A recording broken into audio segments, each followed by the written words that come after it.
Denny Hamlin's racing misstep sparks controversy in Joe Gibbs Racing. Kansas City can. Denny Hamlin has publicly admitted that his aggressive behavior during a recent race at New Hampshire Motor Speedway pushed things beyond acceptable limits, particularly in his interaction with teammate Ty Gibbs. The incident, which occurred during the NASCAR Cup Series Mobile 1301, has now ignited a broader conversation about team dynamics and the delicate balance between competition and camaraderie within the Joe Gibbs Racing (JGR) organization. The tension came to a head after a driver meeting hosted by JGR leadership on Wednesday, featuring team co-owners Joe Gibbs and his daughter-in-law, Heather Gibbs.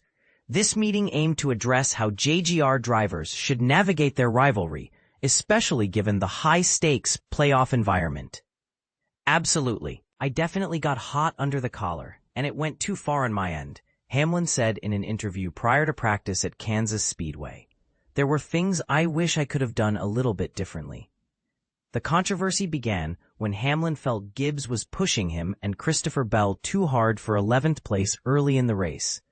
Hamlin's aggressive maneuver led to Gibbs' car crashing into the wall, ultimately ending the race for Gibbs.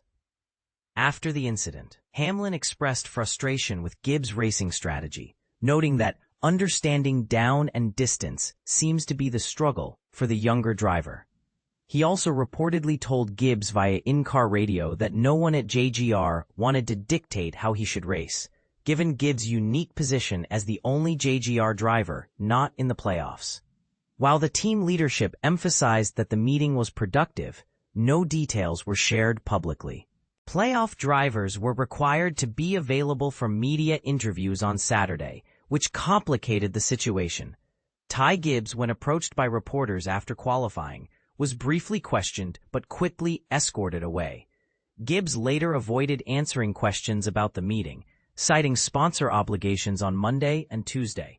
Chase Briscoe, another JGR driver, highlighted the importance of teamwork and mentorship, drawing parallels to the success of Penske Racing. It's something that, truthfully, we probably haven't done the greatest job at, Briscoe said.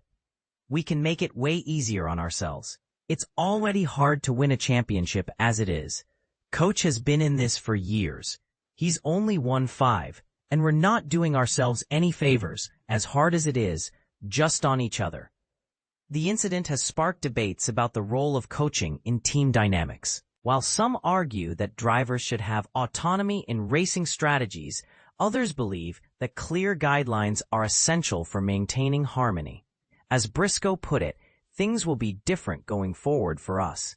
It's unfortunate that stuff has to happen, but typically, when you have to have tough conversations, things are normally for the better going forward. So I'm sure it will be different.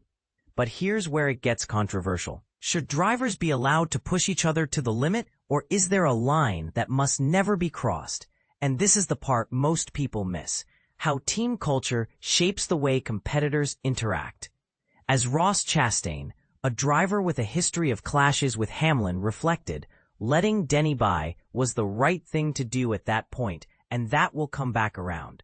What do you think is the best way to handle such situations? Share your thoughts in the comments below.